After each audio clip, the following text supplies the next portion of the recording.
Well, good morning from Toronto on this first day of May. My name is Byron Thomas, and welcome to the Royal Commonwealth Society Toronto branch tribute to Prince Philip, the Duke of Edinburgh. It has now been 3 weeks since the passing of Prince Philip, and I think during that time we've all learned a lot more about his life. And it is that rich and varied life which we gather here this morning together to celebrate. For most of us, the Duke of Edinburgh was someone with whom we've all grown up. He was an ever-present figure at the side of our gracious Queen, the Queen of Canada. A man who gave unwavering support to the Queen and the monarchy. He was a source of confidence and reassurance as her mainstay for nearly 74 years. But as incredibly important his role as Prince Consort was, Prince Philip was a very accomplished man in his own right. He was a celebrated war hero, a World War II veteran, a military man, a naval officer, an author, an artist, a pilot, conservationist, a humanitarian. He was also reportedly an excellent cook. And Prince Philip loved sports, and he was top-notch at them. He was also a visionary man in many areas and a man of deep Christian faith.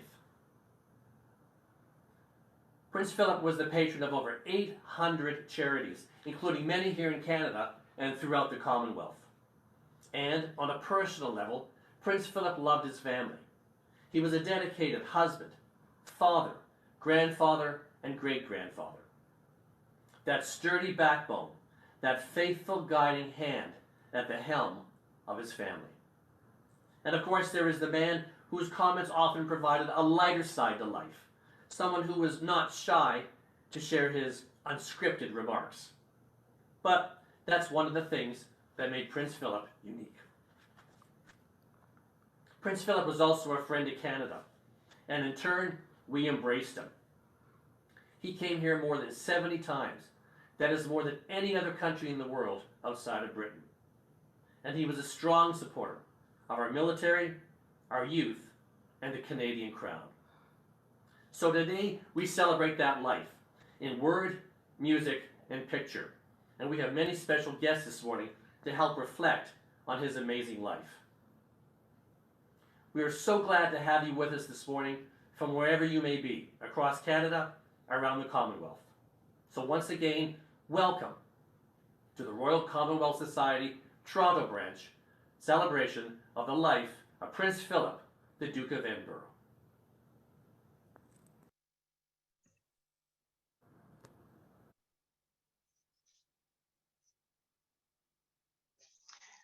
And now our opening prayer by Reverend Edward Jackman, followed by the Royal Anthem. We thank you, Heavenly Father, for the fine Christian example that Prince Philip demonstrated in so many ways. He might have sat back and enjoyed the trappings of royalty, but instead, he dedicated himself unstintingly to innumerable good causes. We think of him, first of all, as the husband of our reigning monarch, Queen Elizabeth, an upholder of the best in British and European traditions, a great supporter of the Commonwealth, and a great advocate of the all-arounder individual as exemplified in his Duke of Edinburgh Awards program. He truly dedicated himself unstintingly to numerous good causes.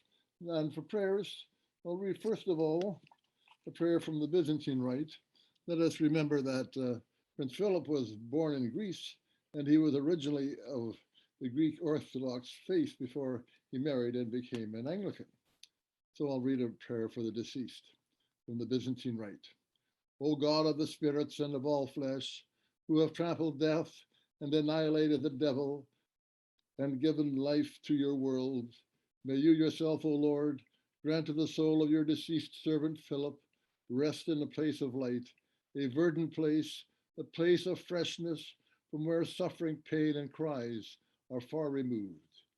Do you, O good and compassionate God, forgive every fault committed by him in word, work, or thought, because there is no man who lives and does not sin.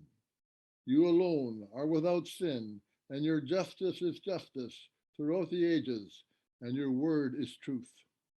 Since you, O Christ our God, are the resurrection, the life, and the repose of your deceased servant Philip, we give you glory together with your unbegotten Father and your most holy, good, and life-giving Spirit, now and always, and forever and ever. Amen. And finally, to conclude our prayers, one from the Anglican tradition for the repose of the deceased. Almighty and everlasting God, with whom still lives the spirits of those who die in the Lord, and with whom the souls of the faithful are in joy and felicity, we give you heartfelt thanks for the good examples of all your servants, who, having finished their course in faith, now find rest and refreshment. May we, with all who have died in the true faith of your holy name, have perfect fulfillment and bliss in your eternal and everlasting glory and kingdom, through Jesus Christ, your Son, our Lord. Amen.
Well, good morning from Toronto. Once again, I'm here with my host, Jill.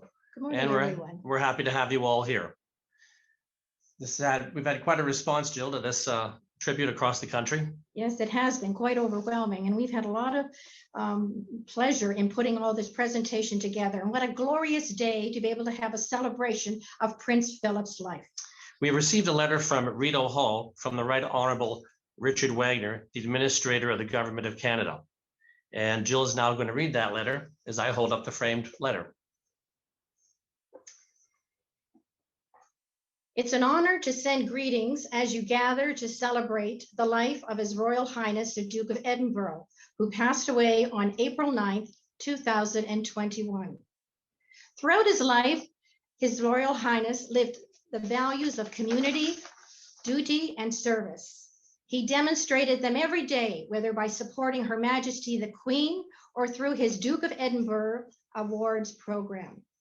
He undertook every task with passion, and he earned the respect for his steadfast commitment to people, causes, and places close to his heart, including Canada. And during his many visits to our country, he spoke with young people, members of our military, and represented the Crown with pride. He was honored many times here for his contributions. Prince Philip's legacy is felt across the Commonwealth, and I thank members of the Royal Commonwealth Society of Toronto for organizing this tribute. His Royal Highness will be sorely missed. Signed, Richard Wagner, Administrator of the Government of Canada. Thank you, Jill, for reading that letter. We're very pleased this morning to welcome the Honourable Elizabeth Dowdeswell, Lieutenant Governor of Ontario. Thank you for joining us this morning, Your Honour. We invite you to share a few words on your reflections on the life of Prince Philip.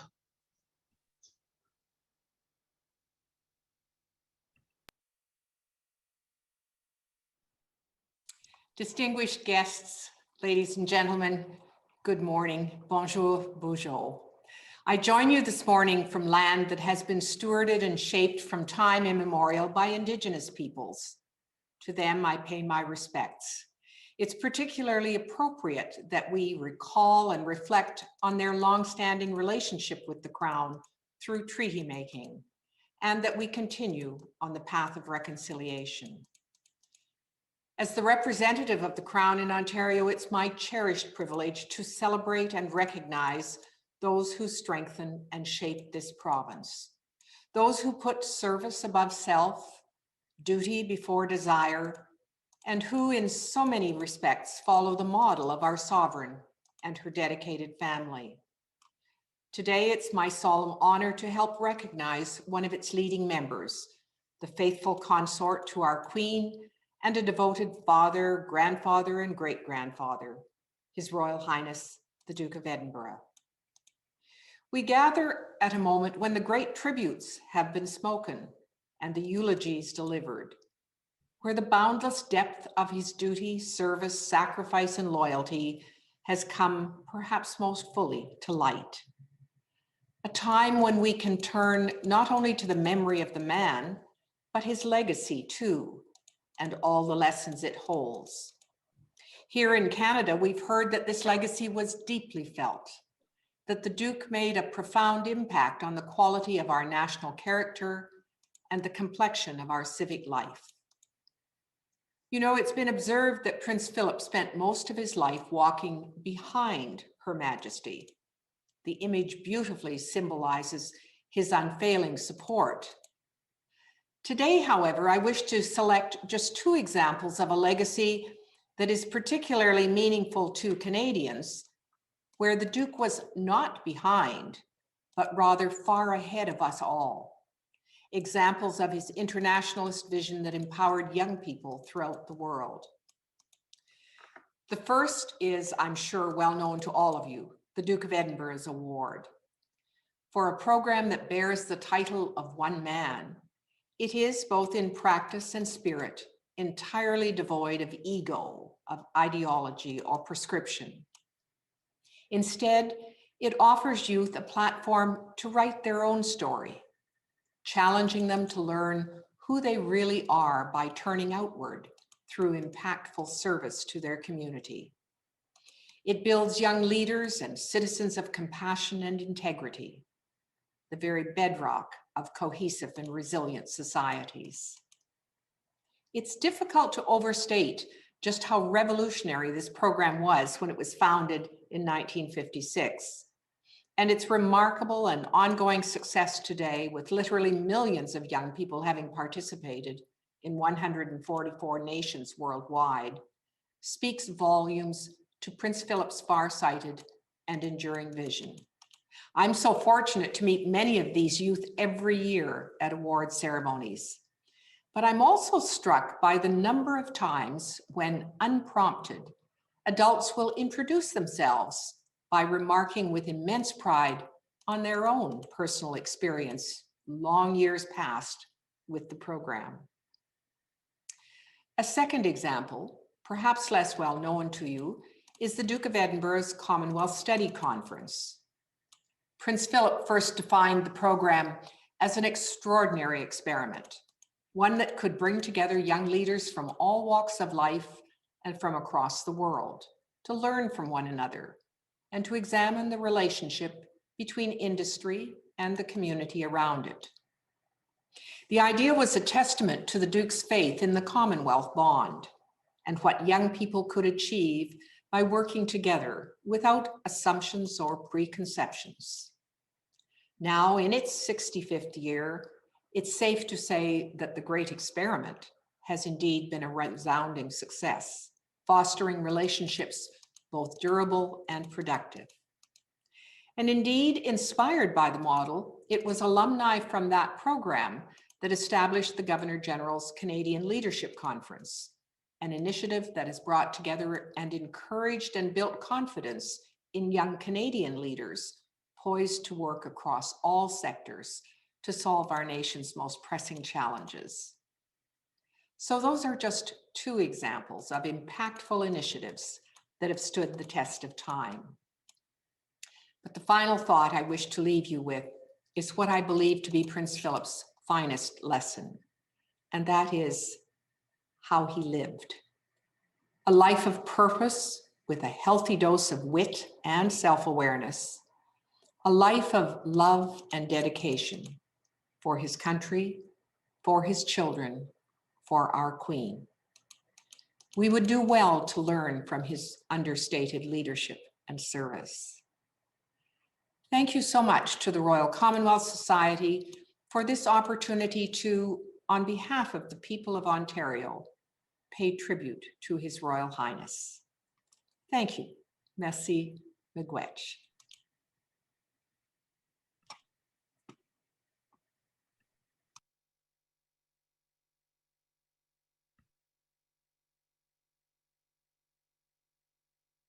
Chapel, Windsor, and sing along to the song Jerusalem.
We now bring you a word from Marlborough House in London, the headquarters of the Royal Commonwealth Society.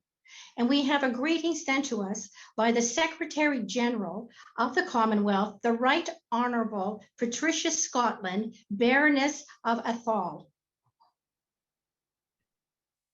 As we connect to celebrate the remarkable life of His Royal Highness, the Duke of Edinburgh, what strikes us immediately is the span of time over which he loyally provided inspiring leadership, serving the people of Canada and all the 53 other nations of the Commonwealth family, alongside and in support of Her Majesty the Queen and head of our Commonwealth.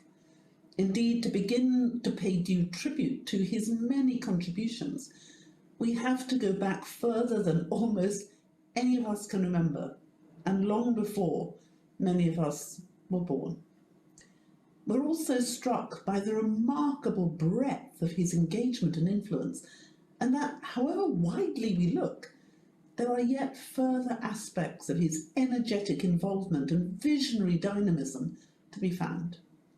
From the early years of his marriage and visits to Canada and other Commonwealth countries spanning over more than 7 decades, Prince Philip recognised the immense potential of Commonwealth connection and cooperation.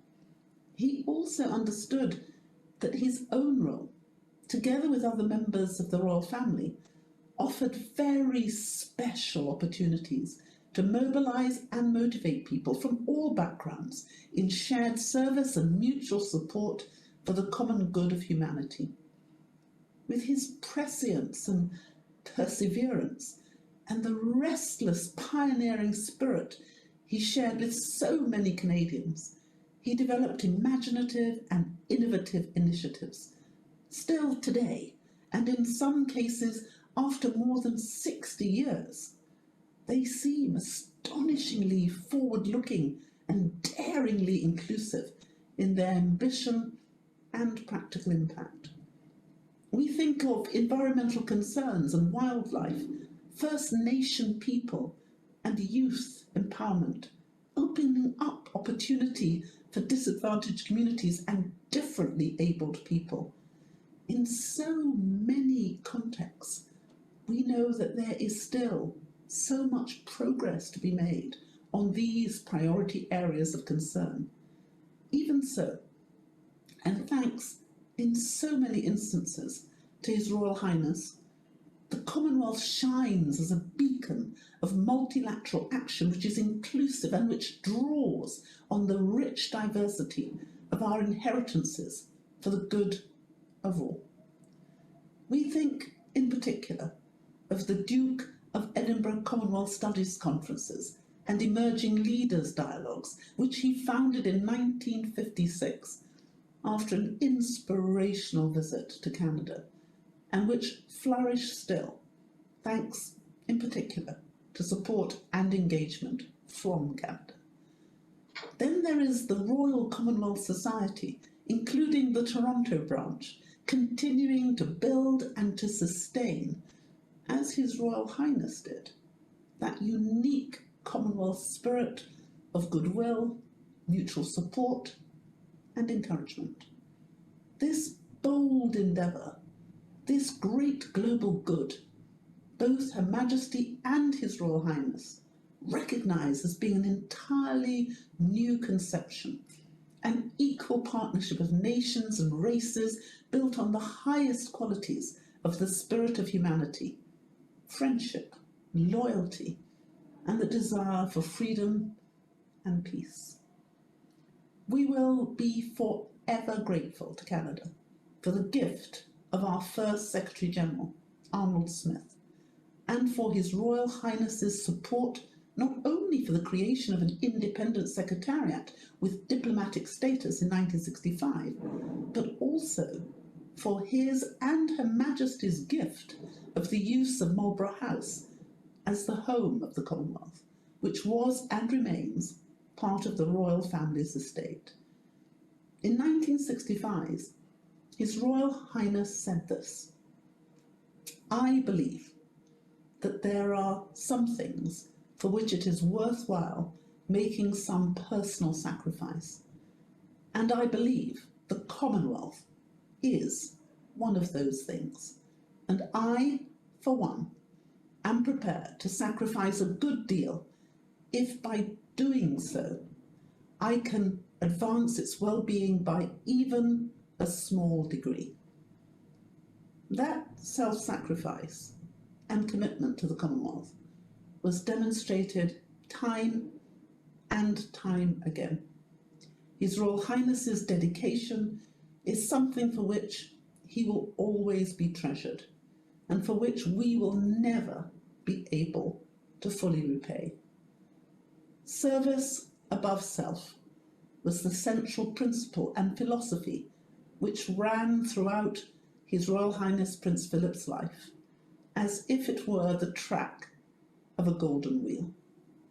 It is by carrying forward his noble vision that we shall most fittingly honour the life and memory of Prince Philip, Duke of Edinburgh, and the inspiration and encouragement His Royal Highness gave us all in a life dedicated to service.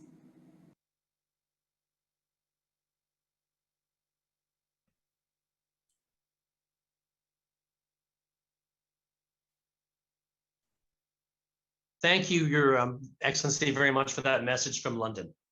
In addition to the official greetings, we also wanted to bring you some stories from people who visited and had encounters with Prince Philip, and we're happy to have two members from the RCS today, Ed and Jocelyn Badovnik, and they're with us live this morning. Can you hear me, Ed and Jocelyn? We certainly can. We can. Good. Thank you very much, Brian. Good.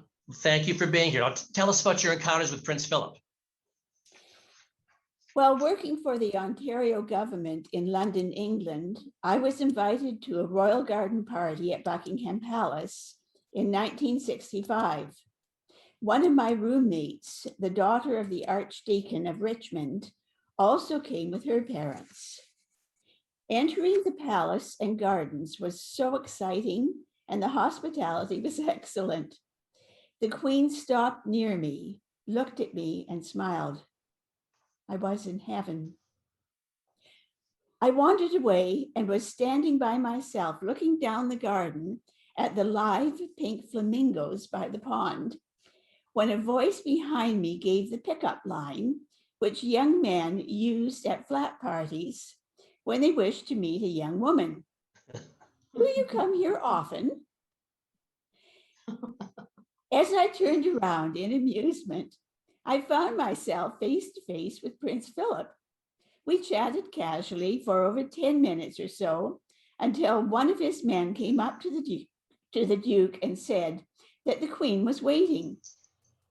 Prince Philip smiled at me and went off to catch up with Her Majesty. He had certainly made one guest very happy and welcome. Thank you, Johnston. That's a great story. Oh, that's wonderful. Thank you. Ed, you have a story to share with us this morning. For years, I was on the head table committee for the Empire Club of Canada with Colonel Sandy Cameron, Chief Aide-de-Camp to the Lieutenant Governor. At one event at the Royal York, Prince Philip was our guest speaker. After I helped to get the head table seated, Sandy brought in the Prince separately. At the door to the dining room, Sandy stopped and said in his ringing Scottish voice, "Please rise. His Royal Highness, Prince Philip, Duke of Edinburgh." I overheard the Duke say to Sandy, "Did you have to say all of that?" Poor Sandy had to keep a straight face. Why, not being in the lead, could afford to smile. Thank you. Thank you, Ed. And thank you for your smile this morning. I've met Prince Philip a couple of times myself, and it is quite something to experience. I heard a story that former Prime Minister Chrétien said a few weeks ago about the first time that he met Prince Philip. He said it was and it made me laugh. And he said it was in 1967. And when they spoke, they were speaking in French. And Mr. Chrétien was very happy to hear how well the Prince spoke. And he said to Prince Philip, "You know, for an Englishman, you speak pretty good French." The Prince looked at him and said, "I am not an Englishman, and I've been speaking French before you were even born." So there are lots of good stories about Prince Philip, and thank you, Ed and Johnston, for sharing yours this morning. Absolutely. Thank you, Byron. Yes, Thank you, Jill. Thank you.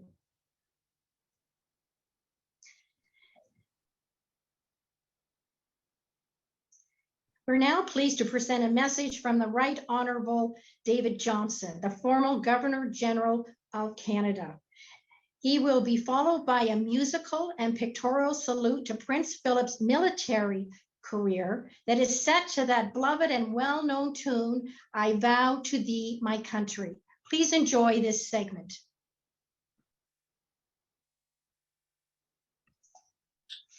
I'm so pleased to have a chance to speak to the Royal Commonwealth Society with a tribute to Prince Philip. I'm David Johnston, the 28th Governor General of Canada. Several weeks have passed since the passing of Prince Philip.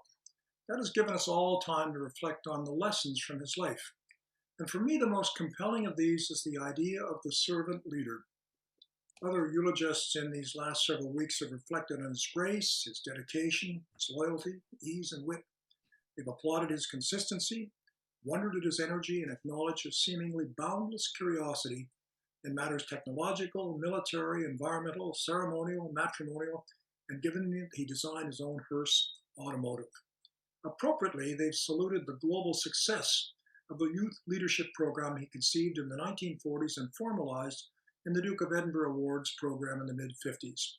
But underlying these is leadership through selfless service. We should look deeper and urgently at his enduring legacy, given how the world is wobbling right now. It's not just pessimists who are rightly dismayed by the continued rise of autocratic authority, even in nations and states that once were democratic, inclusive, and progressive. We can all be appalled by the degree to which leaders in both industry and government pursue their own interests rather than those of their constituents.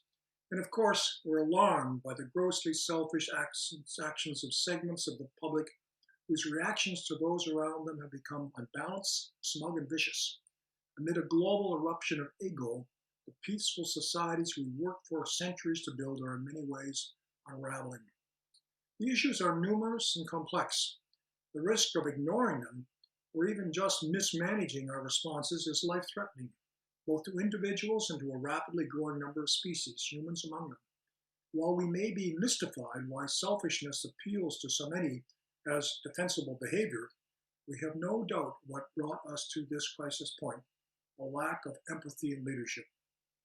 The Duke was an extraordinary character, yes. He was gracious, down-to-earth, loyal, and enthusiastic in every aspect of his life. But most important, he lived a life of service and was never diminished by it. I saw that on many occasions, beginning in 2010 when my wife Sharon and I were to have our first audience with the Queen at Balmoral Castle before my installation as Governor General. At breakfast on Saturday, Her Majesty suggested Sharon spend a few hours at the stables, tending to the horses. Sharon, who loves horses, was eager but surprised. Not expecting a recreational weekend, she packed only dress shoes. Prince Philip twigged to the predicament. Tilting his chair back, he peered under the table, glanced at Sharon's feet, turned to the Queen and said, "I think she's your size." Her Majesty disappeared from the breakfast table, returning moments later with a pair of well-worn brogues. Problem solved. In this moment, the Queen's consort had overcome one possible obstacle. His duty was to solve the Queen's problems, however small.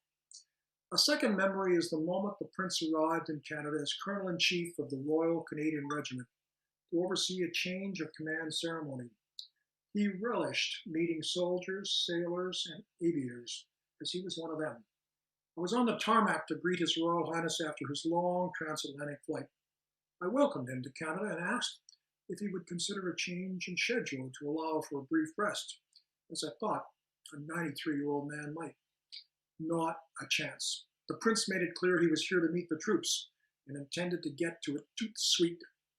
I was impressed, but not surprised. He'd worked his whole life to inspire others to move from self-interest to selfless service. He saw that dynamic in the military, where men and women dedicate themselves to keeping chaos at bay, routinely putting their lives on the line to do so. He revered them for it, and that's why he enthusiastically served as Colonel-in-Chief, or the equivalent of 11 Canadian regiments and units. And it's why he came to Canada on more than 60 separate occasions. I can say from a number of those occasions how important it was for him to maintain this connection with the military. In fact, he began his adult life as a member of the military, lieutenant colonel in the Royal Navy through World War II, etc. And there was a sense of camaraderie, a sense of shared duty that inspired him every time he met with those regiments and those people who were serving as he did. Rest in peace, Prince Philip. The scripture says, "Thou good and faithful servant." We salute you as we continue to send our deepest condolences to Her Majesty.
And now we have a message from the former Lieutenant Governor of Ontario, the Honourable David Onley, who will now share some of his first-hand experiences with the Duke of Edinburgh.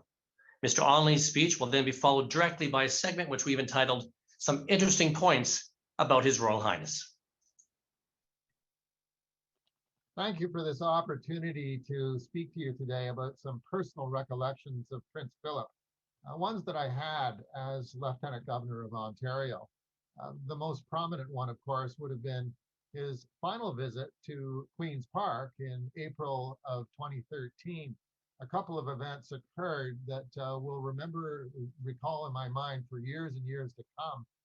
The first one, of course, was his presentation of the colors to the Royal Regiment of Canada at the front of Queen's Park. And there was a military display of weaponry.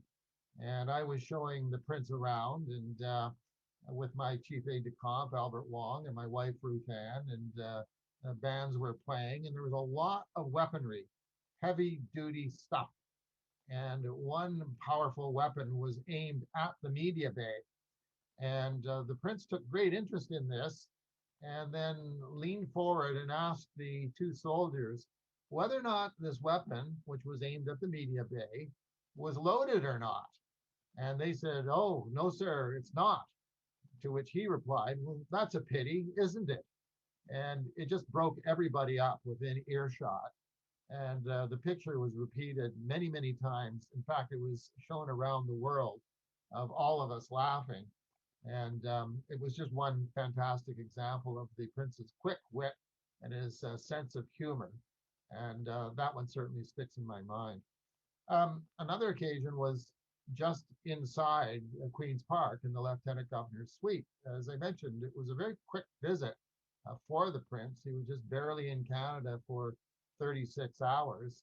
And we held a breakfast for him inside the Lieutenant Governor's suite. Now, remember, this was at the end of April 2013, and it just coincided with the actual day in history, 200 years earlier, that the American Navy, in the midst of the War of 1812, had actually invaded the town of York, now, of course, the city of Toronto. And I had a beautiful picture that was on display in the suite of the actual invasion. And as I was showing him around the suite, and we came to the picture, I pointed out to the Prince that, in fact, we were almost to the exact hour that the American Navy had invaded Toronto, and in fact, had burned down about a quarter of the city. To which he replied immediately, "Well, I think you've done a remarkable job of recovery." That too, another example of his quick wit. Throughout the rest of the morning, he was taking his time to go around the Lieutenant Governor's suite. And I recall there as well, quite clearly, his fascination and his interest in speaking to individuals. You've probably heard it said over the years, and maybe many of you have experienced yourself.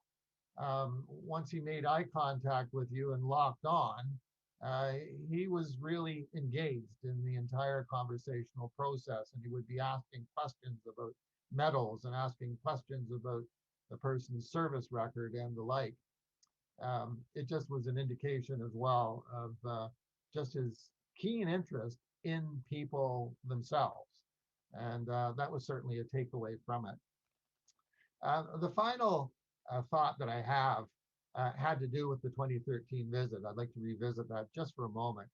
And that had to do with his departure out at Pearson Airport, of course, but on the private jet side of the complex. Most of us, when we travel and take commercial airliners, are on the commercial side, the public side. There is a private side on the other side of the airport.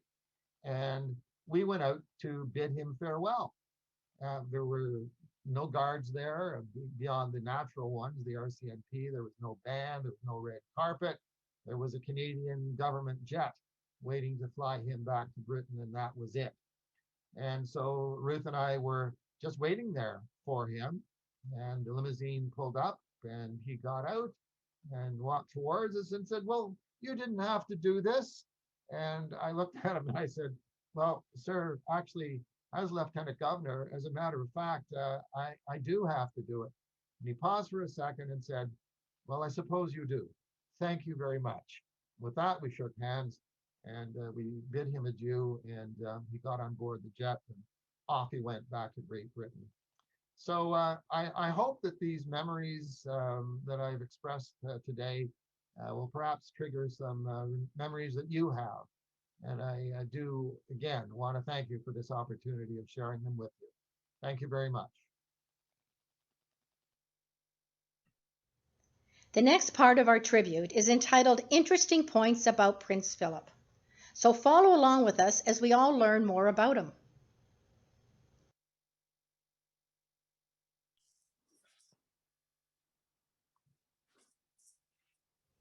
In 1949, Prince Philip and Princess Elizabeth moved to Malta, where Philip became captain of his own ship in the Royal Navy. The ship which he commanded was called the HMS Magpie. In fact, Prince Philip was only 29 years old when he took command of the Magpie in September 1950. That's quite young, isn't it? I believe it is, yes. In 1947, Philip took his maternal surname Mountbatten. Now, had he taken his father's official surname, it would have been, well, I'll let you pronounce that. I agree.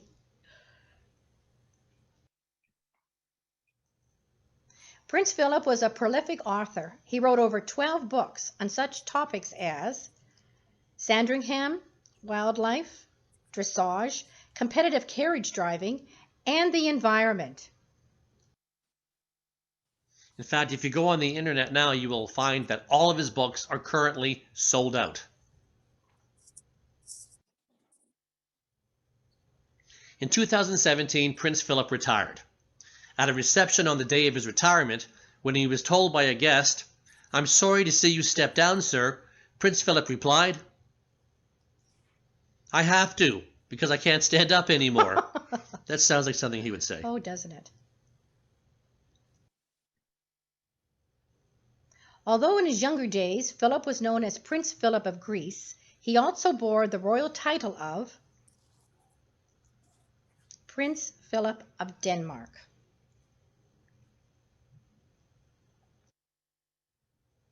In addition to his many interests and talents, the Duke of Edinburgh also designed jewelry. In fact, he designed a bracelet for Queen Elizabeth herself. The prince also designed stained glass windows, which became part of the restoration project at Windsor Castle, following the fire in 1992. This window that you see in front of you depicts a firefighter aiming a hose at a burning tower. It was in honor of the firefighters who helped save Windsor Castle. Interestingly, his acknowledgement of frontline workers is so relevant to us today. Philip was only the fourth Duke of Edinburgh in British history. Upon his death, the title has now passed to Prince Charles. And upon Charles becoming king, the title will then pass to the Queen's youngest son, Prince Edward.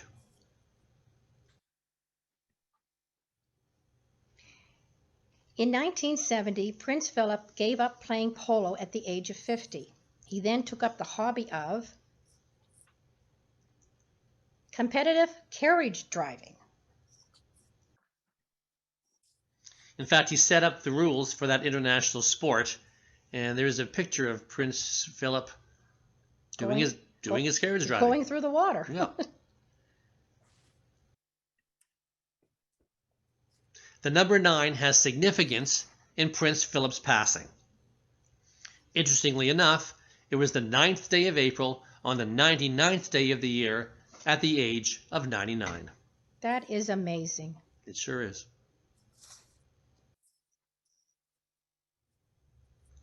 One of Prince Philip's many talents was painting. Not many of his paintings have been seen in public, but those that have reveal that they are subjects associated with daily life. And there's one of his more famous paintings called The Queen at Breakfast that was done in 1955. he preferred medium was oils. It's such soft colors, isn't it? It's lovely. It is nice. It is said that Prince Philip stated, when asked about young romance today,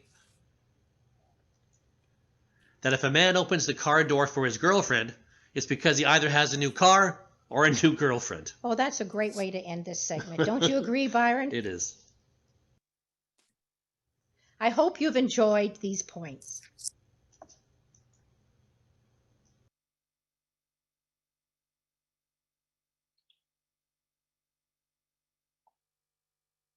Well, we're now going to hear from a greeting from the Honourable Doug Ford, the Premier of our province. He has sent a special message to us that Byron's going to read, and it's going to appear on screen so you can follow along. Go ahead, Byron. Thank you. I'm very pleased to extend my warm greetings and join the Royal Commonwealth Society Toronto in paying a special tribute to His Royal Highness Prince Philip, Duke of Edinburgh. The people of Ontario are immensely saddened by the loss of an extraordinary man who devoted his life to public service. Prince Philip will always be remembered for his philanthropy, civic-mindedness, and his unwavering commitment to the Commonwealth. His memory will forever live on in the hearts of people throughout our province, our country, and the Commonwealth. I would like to wish everyone participating in today's event a successful and memorable tribute in honor of Prince Philip's extraordinary life and achievements. Signed, Doug Ford, Premier. Thank you, Byron. Well, we're now happy to bring a warm welcome to a man who has served 2 lieutenant governors and a number of governors general, and he was currently the royal reporter for the CTV network, Mr. Richard Berthelsen. Good morning, Richard. Good morning. Good to have you with us. It's an honor to be here. Hello, Richard. This is Jill speaking. Richard, to start off with, can you tell us about Prince Philip's work in the Commonwealth and Canada, and perhaps some viewers, things that they're not aware of that might be interesting to hear about? Yeah, I think that this is a great occasion to really salute what Prince Philip has done in what is the 54 nations of the Commonwealth over, well over 70 years. We know the Queen is approaching her Platinum Jubilee, and that would have been Prince Philip's Jubilee as consort as well. It's extraordinary to think that on his own, aside from the big visits that the Queen made and has very, very famous visits over the years to Canada, to other parts of the Commonwealth, the Prince himself made over 229 visits to 67 Commonwealth countries. And, that number 67 is included because, some parts of the Commonwealth are considered countries, nations, within the Commonwealth, even though they're not fully sovereign states, for example, the Isle of Man or Gibraltar. So he visited every part of the Commonwealth. And I think this is one of the real key things to understand about the Prince, is that he was very involved at the granular end where things actually get done. He, of course, took the royal yacht on almost an around the world trip very, very early on after it had been christened. And he visited some of the very smallest outposts of the Commonwealth. And he visited places small and large. There's many, many small towns in Canada, for example, that the Prince made it to. And in particular, in 1954, it was because he visited a small town that was really heavily resource-based. It was only there because of the mine that was very nearby that he came up with the idea, as the Lieutenant Governor said earlier, of the Duke of Edinburgh's study conference, which was focused on Commonwealth countries. And in fact, because of that visit within Canada in the 1950s, the focus of the very, very first Commonwealth conference, study conference in 1956, was the human problems of industrial communities within the Commonwealth and Empire as it was at the time. And of course, that really was directly related to Canada. So, the Prince had a very, very strong relationship with business, with industry. He liked to see people together at the table talking. And it was an extraordinary achievement to start that entity, which has had 10 conferences since then, 4 of them in Canada. Canada has been one of the key elements of that. And as the Lieutenant Governor also noted earlier on, it was the impetus for the formation of the Governor General's Study Conference, now the Governor General's Leadership Conference. And it's really, a great opportunity to, in one of the only forums that we have where we bring together business, labor, and civil society all in one place to discuss a problem. Oftentimes, business and labor are together to discuss a contract, and that might be a confrontational situation. But this is a very different situation, and it has provided thousands and thousands of people an opportunity to develop links. And it's really immeasurable. It's one of these kinds of achievements that you can't sort of tangibly look to. But so many people have based their career on things they learned at the Duke of Edinburgh Study Conference or the Governor General Study Conference. And I think one other aspect about the Prince and the Commonwealth we have to keep in mind is the Prince also was extremely keen on the value of sport, the importance of fitness. He spoke about that many, many times in his career. And of course, he followed the Royal Canadian Air Force's approach to, to keeping fit throughout his life. And of course, he did basically maintain the same body form throughout his whole life, which is extraordinary. The Prince was also president of the Commonwealth Games Federation. And again, this is another area where Canada really, played a key role. We've had 4 Commonwealth Games in Canada in different parts of the country, here in Ontario and Hamilton. We had one, and then we had them in British Columbia, and we've had them in Alberta. And the Prince opened 6 of those Commonwealth Games in the 30 years that he was president. So he was a real stalwart for that great celebratory moment in the Commonwealth, which is the Commonwealth Games, and this great bringing together of people from so many countries, which is again, an important stepping stone for so many athletes as they're going forward in their career and in the Olympics. So, the Prince was involved in the Commonwealth in so many ways, where the Queen was maybe involved with the major ceremonial moments, the meetings with heads of state, the Commonwealth heads of government meeting. Prince Philip was always on the side, doing things, really getting his hands and his arms right into an issue so he could help study it and he could bring people together. And that has been an immeasurable contribution to the Commonwealth and, more broadly speaking, the global community. Well, thank you, Richard. Now, I understand that you also worked on planning some royal visits. Is that correct? Do you have any special memories or stories you'd like to tell us about? Well, the very first royal visit I worked on was the 1978 Commonwealth Games in Edmonton. And I was at the Athletes' Village when the Queen and the Duke of Edinburgh with Prince Andrew and Edward came. And, Prince Philip was the kind of person, it struck me at that time, at a very early point in my life, it was very difficult to move him along. He got into conversations with people, as David Onley was saying earlier, and he really, really was interested. And it was also the first time that it really occurred to me that a very, very wise placement of who we would seat at Prince Philip's table to keep him really, really interested were, females. The Prince had a real roving eye, and he always enjoyed chatting with young female athletes. And it really struck me at the Commonwealth Games, and it has various other times in his life, and that has been chatted about by other people as well. The last time I had the great pleasure of working with Prince Philip was when he came for a fundraising gala for the Duke of Edinburgh's awards in Canada in 2004. That was the 40th anniversary of those awards.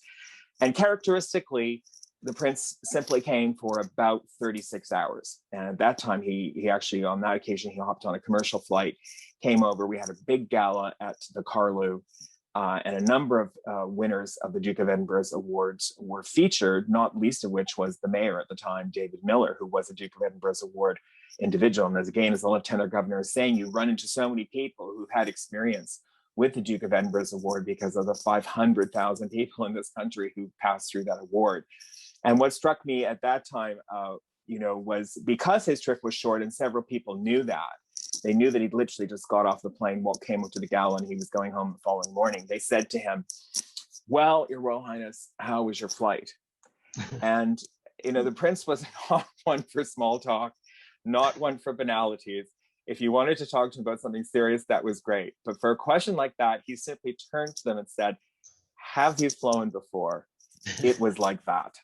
And he really had no time for red carpet. He had no time for ceremony when it wasn't necessary.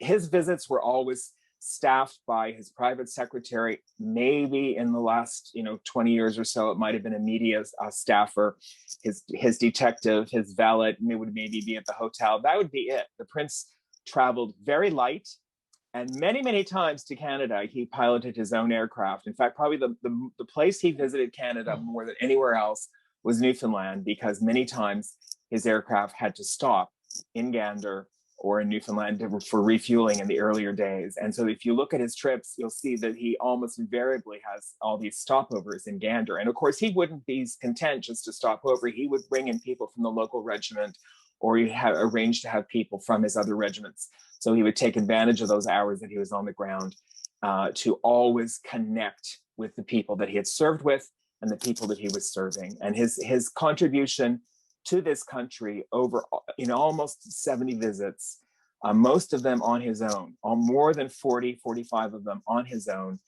His contribution throughout the Commonwealth and his general approach to life and to his duty and service to Queen and country really is something we simply, it's irreplaceable, and it's something we're not going to see the likes of ever again, sadly. Well, I couldn't agree more, Richard, and that's why we're having this tribute today. He certainly filed his own flight path, didn't he? I didn't know that he flew the plane like that. Isn't that interesting? Oh, yeah, he frequently did. It was quite a moment, quite a lot. So he was a real Renaissance man, he sounds like. Richard, thank you so much for being with us this morning. We appreciate those insights. Thank you. It was a great pleasure. And I think we can only say, looking at Prince Philip's life and bidding him farewell, we wish him, fair winds and following seas. Thank you.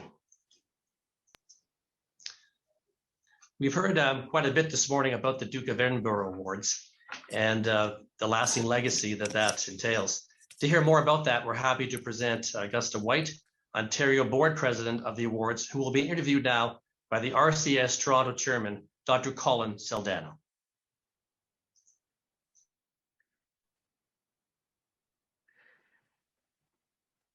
Good morning, ladies and gentlemen, and welcome Augusta White, who is bronze, silver, and gold medalist, and now the president of the Ontario Duke of Edinburgh Awards. Welcome, Augusta. So much has been said today and over the past few weeks about the pivotal and the signature event that an organization that the Duke, Prince Philip, has started. Could you comment about its origin and its impetus in terms of how this all came about? Absolutely. So thank you so much for bringing this group of stakeholders together to honor and tribute His Royal Highness today. I first off wanted to acknowledge the spirit of goodwill and the generous donation from the Royal Commonwealth Society to the Duke of Edinburgh's award, which will benefit youth for years to come. So in respect to the origin story, it often started with Prince Philip's own experience in life. So it was founded back in 1956, but ultimately it was built off of the principles that he learned through the Gordonson School and through the leadership of Carl Hahn. So really he learned, how to think about life and navigate your experience. And what's quite remarkable about it is he chose to focus on the advancement of youth and apply the framework that had been so relevant, service to your community, building physical capability, adventurous journey, and applied this to build a framework to allow young people to set goals in different areas of their life, take on challenges, and ultimately empower them to succeed.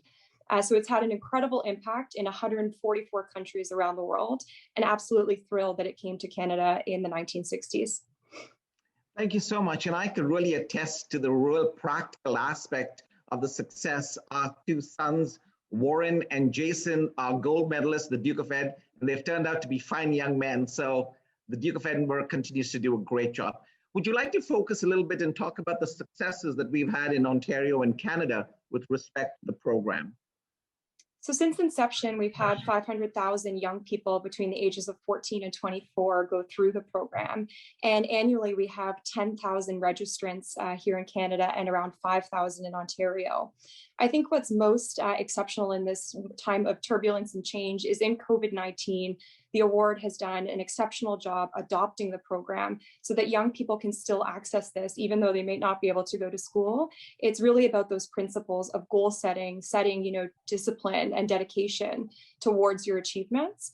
And we see the adoptions that the program has made has allowed the sustainment and the legacy to continue.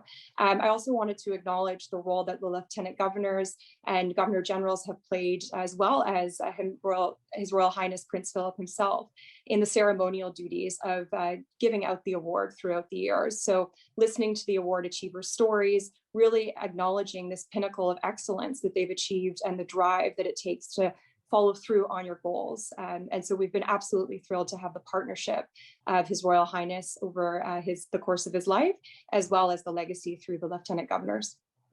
And we're so happy to see such success in the award program. And you can be reassured that the Royal Commonwealth Society will continue to partner with you in terms of ensuring its success. And I think with all the focus that the media has provided to the Duke of Edinburgh Awards is great during this time. I can see your applications doubling and the support increasing. Would you like to comment and suggest to us Canadians, how can we support the Duke of Edinburgh Awards?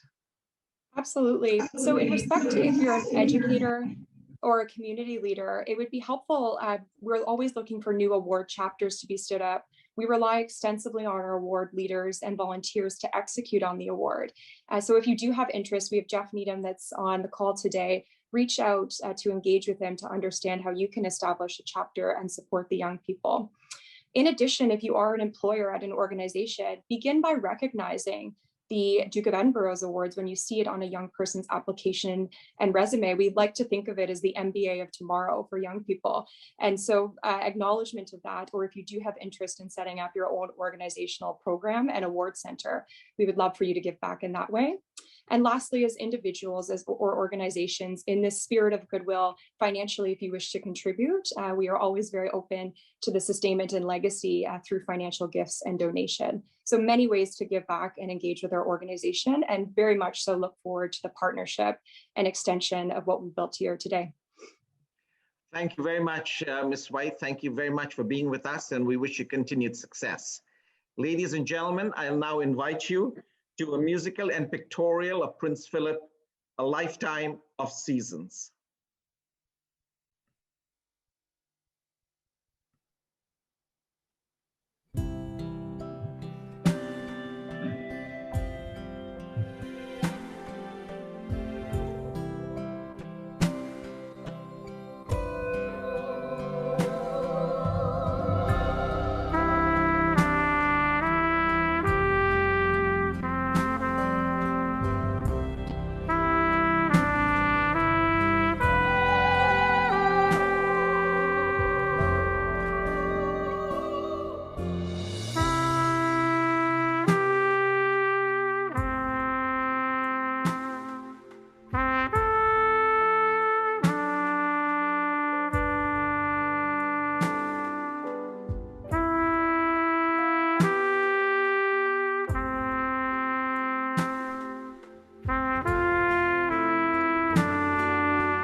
Thank you, Jill, for that beautifully prepared salute to Prince Philip, A Lifetime of Seasons. I've watched that a number of times. I find it moving every time. I really enjoyed putting that together. And as I was looking at it, I reflected on it. Really showed me the many dimensions of Prince Philip's life that were built around a strong, yet a very soft core of inner strength. I really enjoyed it. You know, it has been an enormous privilege to be part of this tribute to His Royal Highness, and especially to be joined by hundreds of people across the country this morning. Each Remembrance Day, we say at the cenotaphs across this beautiful country, collectively, the phrase, "We will remember them." Well, the same may be said of Prince Philip. We will remember him. And in the days ahead, ladies and gentlemen, I would ask you to remember our Queen and our royal family in your thoughts and in your prayers. On behalf of Jill and myself, I thank you for being part of this memorable morning. May God bless each and every one of you, and God save the Queen. And now to conclude this morning, the chair of the Royal Commonwealth Society, the Toronto branch, Dr. Colin Saldana, will now give us final remarks.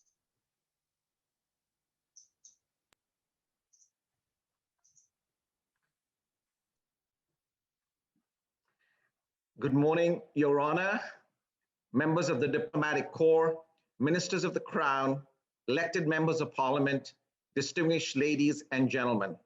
My name is Colin Saldana, and as chair of the Royal Commonwealth Society, it is my pleasure on behalf of members of Council of RCS Toronto to acknowledge your presence and thank you for your participation in this Canadian tribute to His Royal Highness, Prince Philip, the Duke of Edinburgh.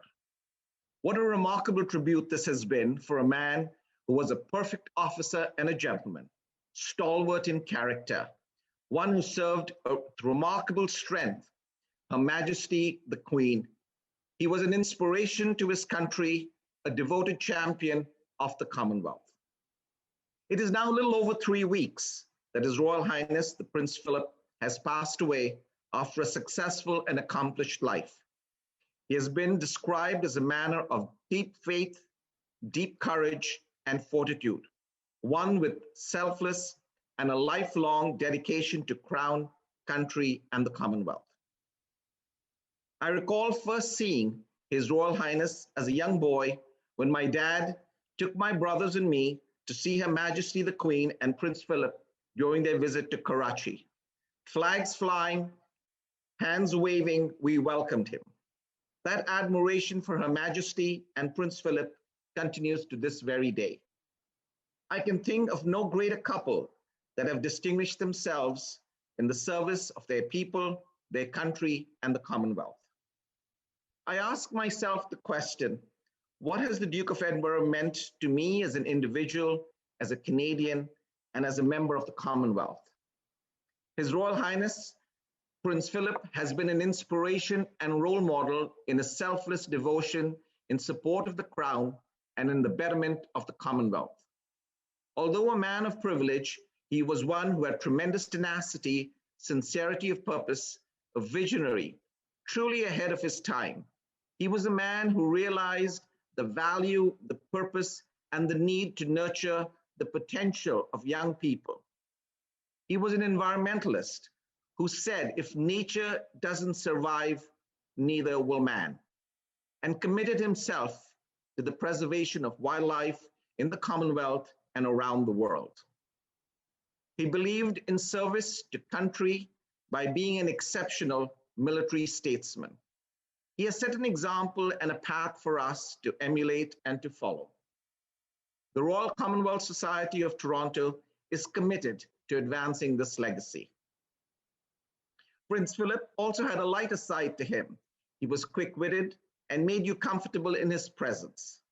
It is said that after a royal performance, he asked Sir Tom Jones, "That voice of yours, do you really gargle with marbles to make it so unique?" And yet on another occasion, on tour with Her Majesty in Australia, he was introduced to a distinguished professor who stated, "My wife is a doctor of philosophy, and she is more important than I am." To which the prince said, We have much in common. That's the lighter side of His Highness. Ladies and gentlemen, as we conclude this tribute, let us remember and salute His Royal Highness, the Prince Philip, Duke of Edinburgh, an officer and a gentleman, for his unique legacy of service to Crown, country, and the Commonwealth. On a final note, I would like to acknowledge the remarkable work of our two gracious Master of Ceremonies, Byron Thomas and Jill Thomas, as well to our phenomenal behind-the-scene helpers, Philip Youngman Jang, Jordan Hartley, Susan Davies, and Andrew McMurtry for making this truly a successful event. Ladies and gentlemen, please enjoy the music as we roll the credits of our supporters and distinguished guests. Once again, a big thank you to all of you for joining us at the Royal Commonwealth Society tribute to Prince Philip. We hope to connect with you in the near future. We want to thank you and God bless you.